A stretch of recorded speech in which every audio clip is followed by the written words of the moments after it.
días, bienvenido ahora por la Super 7. Muchas gracias, yo feliz de estar aquí con ustedes y estamos a la orden. Qué bueno, qué bueno. Farideh, la pregunta obligada para comenzar esta conversación, ahora que se integra la compañera Miriam Fernández, la pregunta que todo el mundo se hace, ¿por qué Farideh ofreció una conferencia de prensa, aunque usted decía, bueno, que por los rumores que había, pero a todos nos sorprendió que Farideh dijo que ella va cuando la mayoría sabemos que sí que va, y dijo, no es tiempo de sustitutos y yo no soy una senadora más. Wow. Eso me llamó mucho la atención. Yo no soy una senadora más. Hasta yo me asusté. Hasta yo me asusté. Tembló el hemiciclo. Hasta yo me asusté. Tembló el hemiciclo. Bueno, y con Tony Raful al lado ahí. Claro. ¿Y quién más estaba? Aristides. Bueno, estaba Alexis Victoria, hermano, y el senador también. Sí. Alexis Victoria Yep, que es el vocero de la bancada del Partido Revolucionario Moderno, y los coordinadores nuestros del Distrito Nacional, el equipo de tierra, estaba Rainer Paulino, estaba Henry Rivera, Marinel Mendoza Mazara, que es la coordinadora de la circunscripción 1, junto con Jenny, estaba Yuli también, Norberto, que son los coordinadores de la circunscripción número 3, José Miguel Vázquez de la circunscripción número 2, ese equipo de tierra, esos dirigentes de tierra que nos han acompañado. Sí, que son, yo digo, mis jefes en la capital. No, mira, esta rueda de prensa, tal y como lo dije desde el principio, cuando comenzamos a hablar, fue precisamente porque había muchos amigos que estaban inquietos con relación a rumores que escuchaban en algunos corrillos. La política se hacen muchas conjeturas, especulaciones, hasta que se dan las verdaderas concreciones. Y yo dije, bueno, para yo aplacar un poco esto y para explicar cuál es la posición y no estar respondiendo de manera individual, creo que vale mucho el hecho de ratificar que tal y como nos dijo el partido, la dirección más alta de nuestro partido, cuando se hizo la reserva de la candidatura, nosotros somos la senadora de la capital y se hizo la reserva para mantenernos en esa senaduría y mantener la capital con la misma boleta para las próximas elecciones. Eso fue así, lo dije en la rueda de prensa y me referí en que no era una senadora más porque realmente no lo soy. Yo soy una senadora que viene de una construcción política, de una dirigencia política, a pesar de nuestra juventud, que los últimos 4 años en la oposición política asumió un discurso bastante aguerrido y sin temor contra un gobierno que ya tenía un desgaste, que ya tenía muchos años y que había perdido las perspectivas porque trataba de controlar toda la institucionalidad en el país, desde no solamente las instituciones del gobierno central, sino a otros poderes del Estado, como fue el caso del Congreso Nacional, porque hay que recordar que hace apenas 3 años y medio a nosotros nos militarizaron el Congreso. Gonzalo Castillo, su hermano, que era general, era quien estaba metido en el Congreso, que lo veíamos nosotros siendo congresistas, que nos pusieron espías digitales en el techo, que nos bombardearon con bombas lacrimógenas desde la Procuraduría General y los videos están ahí, que nos militarizaron y entrábamos a nuestra oficina, a nuestro despacho con armas largas, en un atrevimiento del gobierno central contra el primer poder del Estado. Entonces, ante esa falta de institucionalidad y de respeto a las normas vigentes en ese momento y todavía están vigentes, nosotros en 390, siendo diputada, identificamos cada una de esas cosas y las evidenciamos para que la gente supiera lo que estaba pasando. Entonces ya cuando llegamos a la senaduría, nos convertimos en una senadora que es parte de la visión de cambio y de transformación que encabeza Luis Abinader y que ha trabajado para que lo que pasó en esos 4 años cuando fui diputada no ocurra jamás donde yo esté y sobre todo desde la senaduría de la capital. Entonces, era enviar un mensaje, no hacia la autoridad del partido, sino hacia afuera. Estamos claros en eso.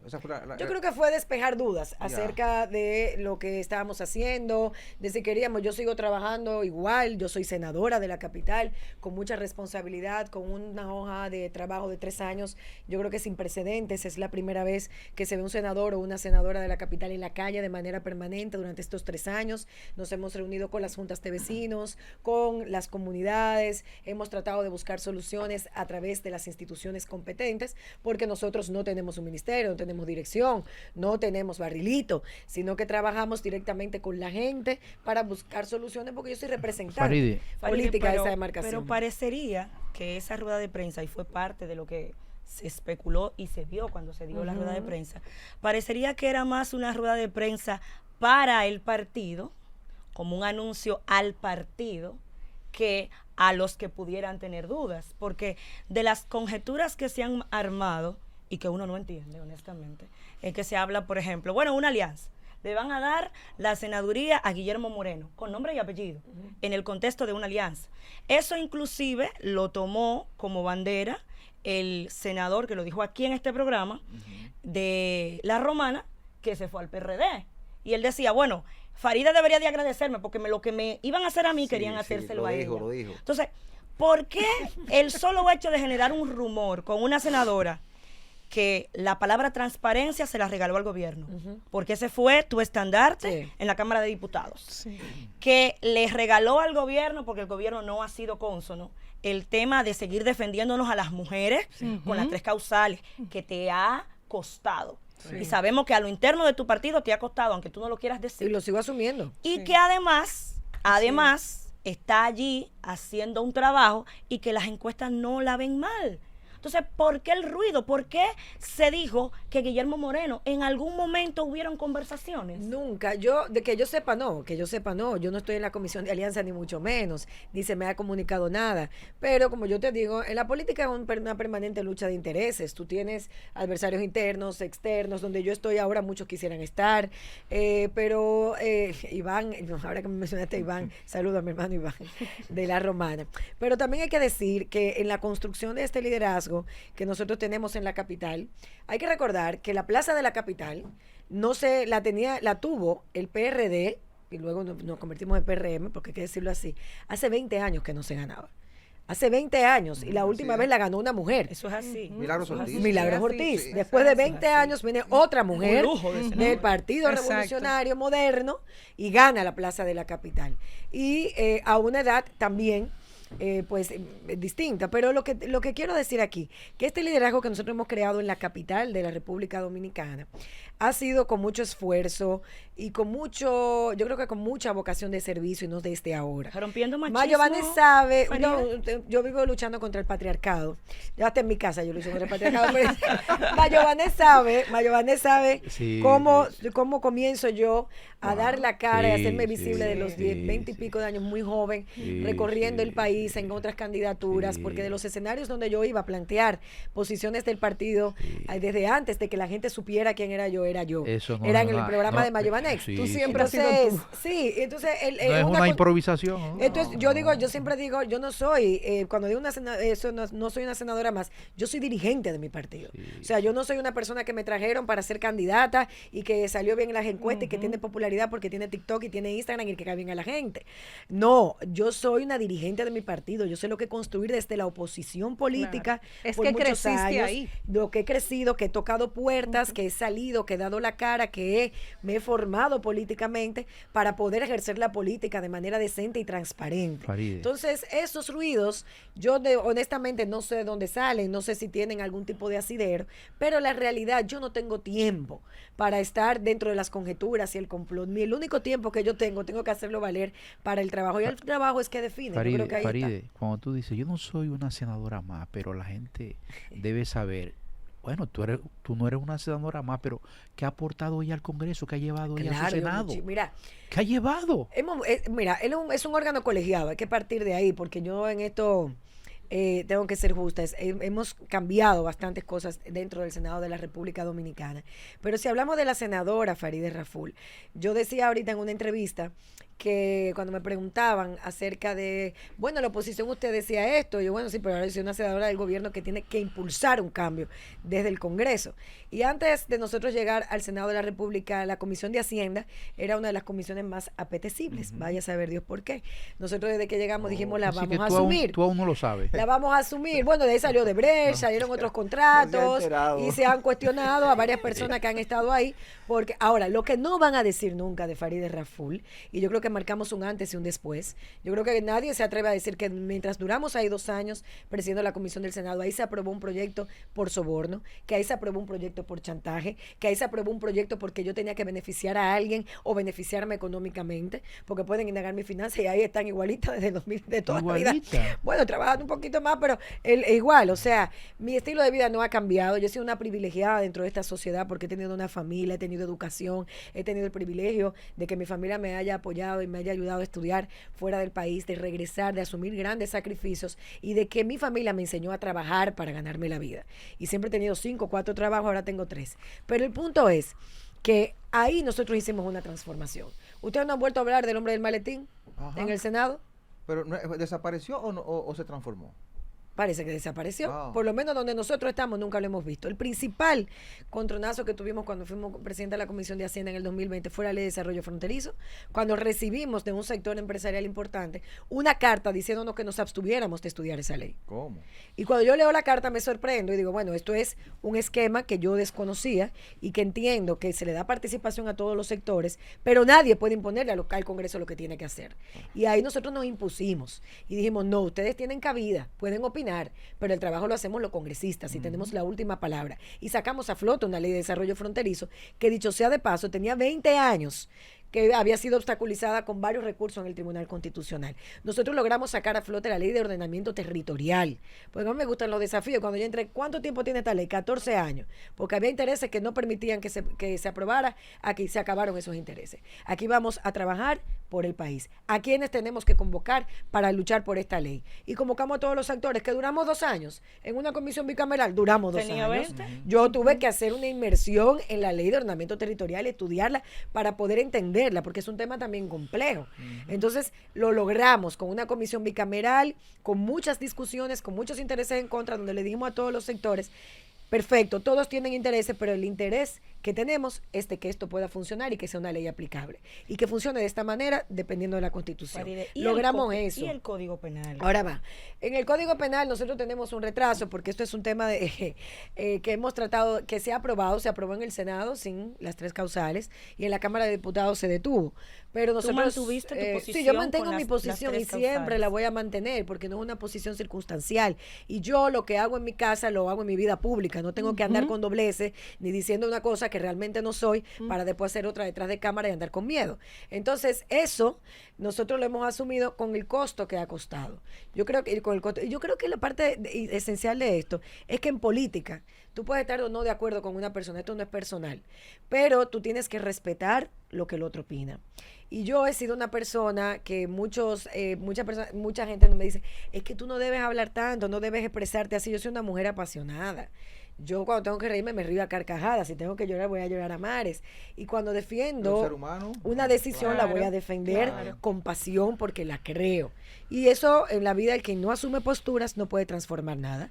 La política es incesante cambio, incesante transformación y para eso tú tienes que trabajar. Entonces nosotros hemos propuesto leyes como la ley de ciberseguridad, la ley de vacunas, la ley que elimina el anticipo para las personas cuando van a una emergencia en los hospitales, la ley que establece criterios para la mujer que da a luz para que pueda opinar acerca de si quiere ser madre lactante o si quiere fórmula, porque aquí desde que tú llegas a un hospital te ponen una Pero fórmula. Háblanos un poco más de esa ley, porque creo que no se conoce. No, está ahora en la Comisión de Salud, la ley de discapacidad que nos tomó un año que transforma el sistema Pero están de funcionando, discapacidad. ya se llegó a una Todos conclusión. esos proyectos, bueno, algunos se han aprobado en el Senado y en la Cámara no, como la ley de vacunas, lleva 3 aprobaciones en el Senado y en la Cámara no, igual que la ley de ciberseguridad, que es un tema fundamental, la ley de cambio climático que también sometimos, la ley que penaliza y tipifica la estafa piramidal, es otro de los proyectos de leyes que hemos sometido, la ley que exonera, por ejemplo, los instrumentos y los insumos que utiliza el Cuerpo de Bomberos en la República Dominicana. Se ha trabajado. O sea, hemos hecho más de... sí, hemos trabajado bastante y hemos depositado proyectos y los hemos discutido y están ahí. Algunos aprobados, ahora pendientes de comisión. Ese de la lactancia, para mí es fundamental porque estamos hablando de salud. Y si hablamos de salud y si hablamos de futuro, tenemos que hablar de la preservación de la salud de los niños y niñas de este país. Y como madre que soy, y madre que fue lactante, a mí me preocupaba mucho desde el principio como en la clínica, cuando uno da luz, lo primero que hacen es que te ponen un biberón para que lleven al niño, no, que él nació con hambre, no. Lo primero es fomentar que la madre lacte y que tenga ese contacto directo con su criatura. Y si nace en la selva. Claro, además el calostro es insustituible. Exactamente. En lo que se verifica, si la madre tiene algún inconveniente o tuvo preeclampsia, debe haber criterios definidos para poder tener al sustituto de la leche materna como una opción, pero debe haber criterios y una autorización. Claro. Y en esta ley nosotros estamos planteando eso. Excelente. Eso está en la ley de salud, en la Comisión de Salud del Senado, que ayer aprobó, de hecho, tengo que agradecer, el proyecto de ley de discapacidad, que no es un proyecto, es un marco general que crea incluso un sistema para poder verificar las distintas discapacidades que tenemos, para poder desarrollar políticas públicas articuladas y dirigidas, para poder definir las ayudas que necesitamos, porque tenemos estudiantes ciegos que no tienen limitaciones para acudir al sistema educativo, porque no tienen el sistema braille disponible. O sea, tenemos muchos... Entonces, esos proyectos introducidos al Senado es lo que te hace decir que tú no eres una más. No, me hace decir que no soy una más. El hecho de que venimos de una construcción dirigencial de política, que hemos levantado nuestra voz. ¿Cuáles son los advenedizos? Que hemos defendido las transformaciones del presidente. ¿Cuáles son? No, yo no tengo advenedizos, yo no tengo tiempo para fijarme en eso. Yo lo decía en la cámara, yo no me dejo distraer. Los hay, lo que pasa es que tú no tienes yo no tengo tiempo. Faride, el enemigo puede estar al lado de ti, tú no sabes. Yo no estoy inventando eso, es que yo te vi, es que yo te veía hasta los gestos te lo veía, digo, oye. No, mira, yo he aprendido que en la vida hay que disfrutarse el camino. Es así. Y nada puede enfermarte cuando tú haces las cosas correctamente, cuando tú tratas de mantener un equilibrio. Yo soy mamá, yo soy mujer, yo soy una persona que ama hacer ejercicio y que trata de hacer ejercicio diariamente. Yo soy hija, soy tía, sobre todo de Navila, que es mi sobrina, mi única sobrina, que tiene 8 años y ella me controla hasta las reuniones. Bueno, una viejita de 8 años, o sea, 8 años pero Marcelo, 70. Y ahora de Marcelo, que está recién nacido. Estoy casi parida con mi hermano. O sea, uno juega muchos roles que uno tiene que tratar de disfrutar, porque la vida es un soplo y uno lo que sí tiene que hacer las cosas de corazón. Nosotros ahí dentro de la parte legislativa hemos hecho eso, pero si hay algo que ha marcado esta senaduría, ese tema de estar en la calle, de que la gente a veces me dice, yo nunca había visto un senador aquí, yo nunca había visto, y yo, bueno, pero es parte de la representatividad. Claro. O sea, yo se supone la representación política de la capital, yo no puedo representar lo que no conozco. Y tienes un rasgo particular que es tu juventud. Y claro, y me encanta estar con la gente. Señores, si hay algo que yo amo, hay gente que lo hace por pose, pero de verdad, yo amo estar con la gente. ¿Y la logística? ¿Tú no llevas logística? ¿Logística? ¿Qué logística? Compañero, usted sabe que siempre hemos trabajado con el corazón. La logística, Faride. Yo lo que hago es, usted sabe, abrazos. Mira, la dirigencia de una mujer bella, inteligente, pero óyeme. Mira, doña Milagros me dijo una vez, yo le decía, doña Milagros, antes de yo ser senadora, ¿cómo usted se hace? Me dice, cuando venga un hombre, tú dices, compañero, ¿y no le da vergüenza pedirle a una mujer? Y tú le dices así, Faride. Porque si es tu para eso no somos machistas. Faride, tú no le dices así. Cuando venga la mujer. No, mira, hay cosas que se dan en la política. Yo siempre he trabajado con muy escasos recursos, como la mayor parte de las mujeres que hacemos política, de verdad que no tenemos, ¿verdad? Un empuje familiar, ni mucho menos. Uno trabaja muy precariamente y por eso tiene que dar más de sí mismo.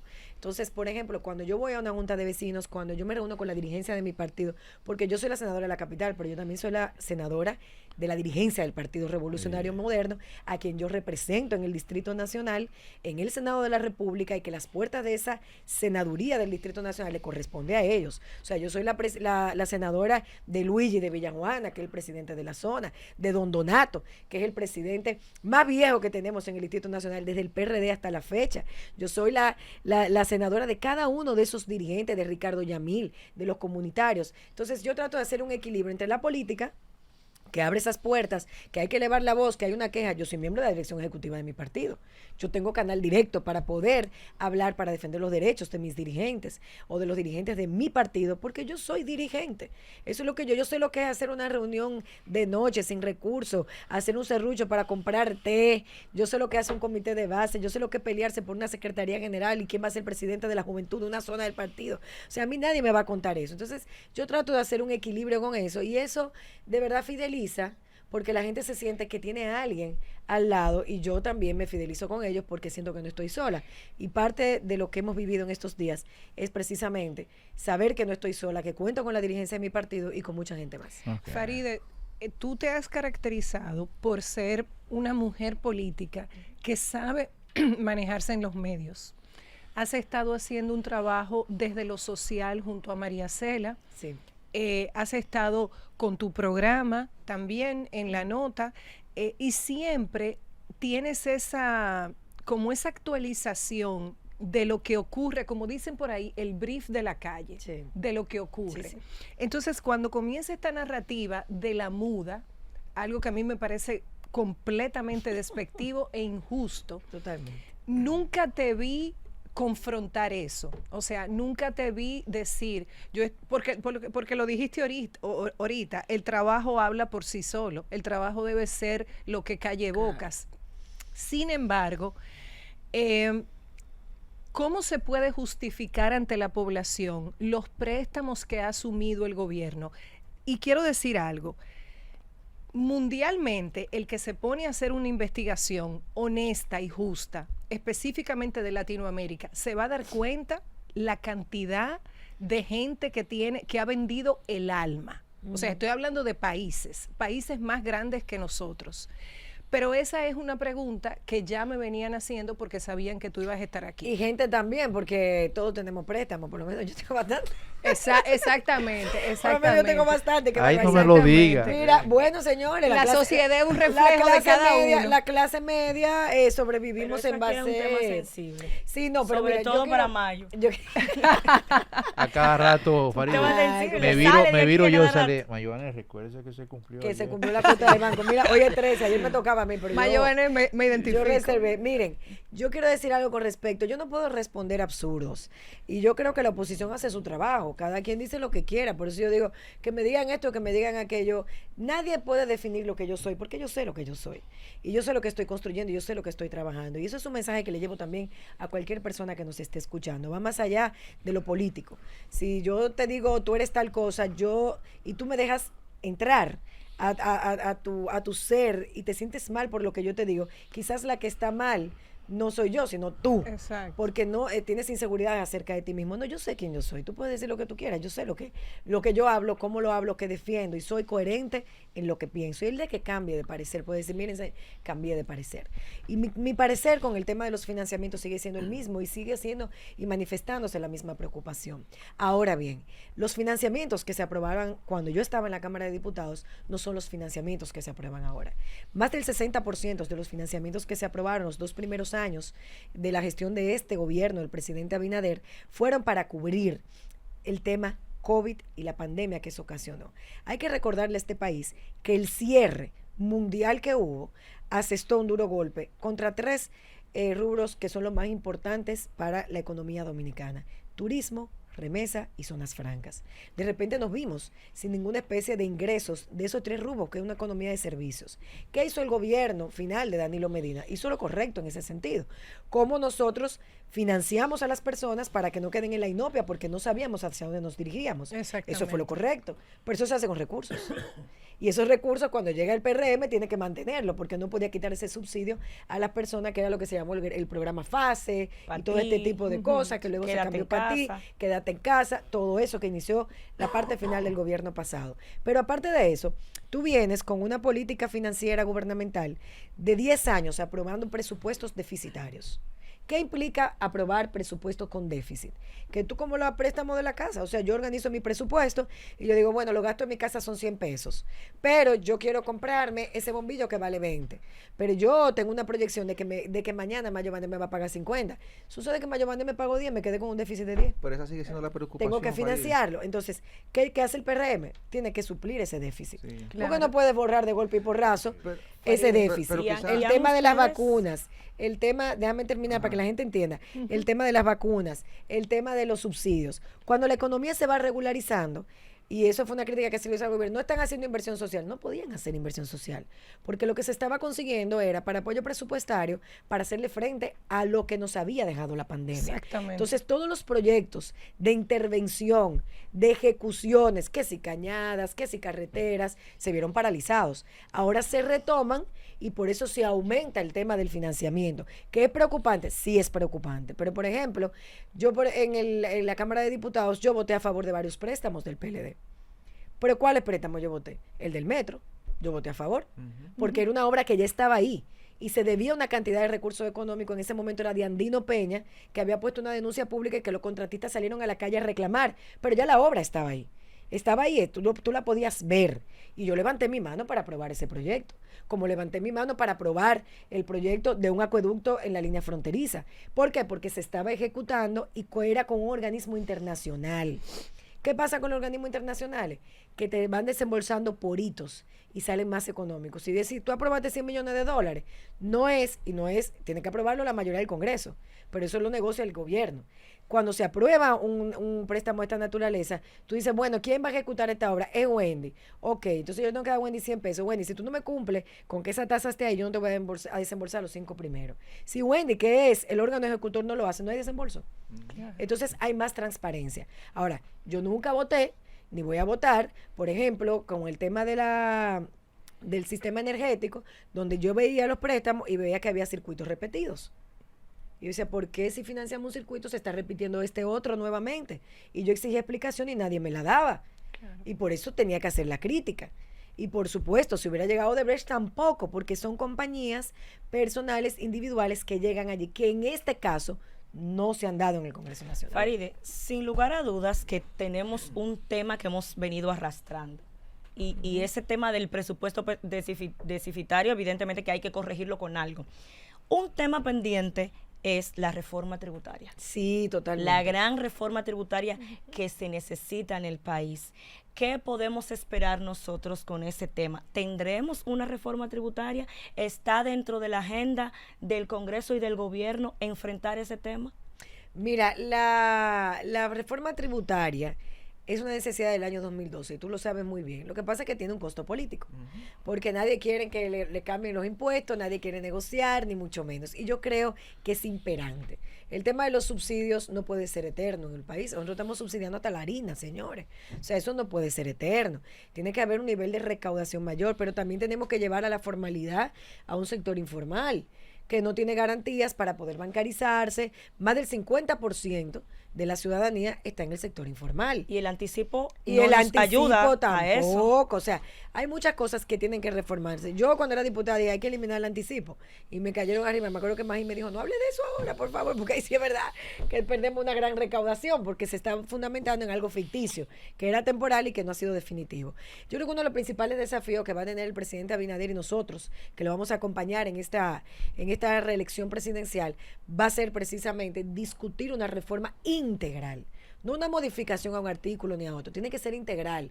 ¿Quiénes van a pagar más impuestos? ¿Quiénes no van a pagar tantos impuestos? ¿Cómo se va a pagar? Y tenemos también, yo tengo una gran preocupación, educar a la población, señores, en materia impositiva. Aquí los profesionales no sabemos cómo pagar los impuestos, ni en qué fecha pagarlo, ni cómo estoy exenta. Aquí tenemos, por ejemplo, en el Código Tributario, un tema de ajuste salarial que no se da del año 2017. La gente no lo sabe. Nosotros sometimos un proyecto, hay que hacer un ajuste. Si tú no lo puedes hacer del 100%, porque implica mucho, vamos a hacerlo por lo menos del 50%, vamos a ir trabajando ese tema, que también el diputado José Horacio lo hizo, porque la clase media va a quedar. Referimos a que se suba el salario al nivel de que va a pagar el impuesto. José Horacio lo comentó, ese ajuste nosotros sometimos un proyecto para no hacerlo de golpe y porrazo, para ayudar. Esos temas tienen que ser abordados con responsabilidad, porque sí tenemos muchos gastos, sí el gasto corriente del Estado es muy amplio, como tú dices, al final vamos a tener que reestructurar todo porque ese déficit hay que bajarlo y nosotros tenemos que garantizar una mayor recaudación, pero para yo como contribuyente pagar religiosamente también debo sentir que hay una retribución, que yo tengo un sistema de salud que funciona, que yo tengo una seguridad ciudadana. O sea, hay muchas cosas que tenemos que reformar, pero definitivamente es uno de los grandes desafíos junto con la reforma de seguridad social en los próximos 4 años.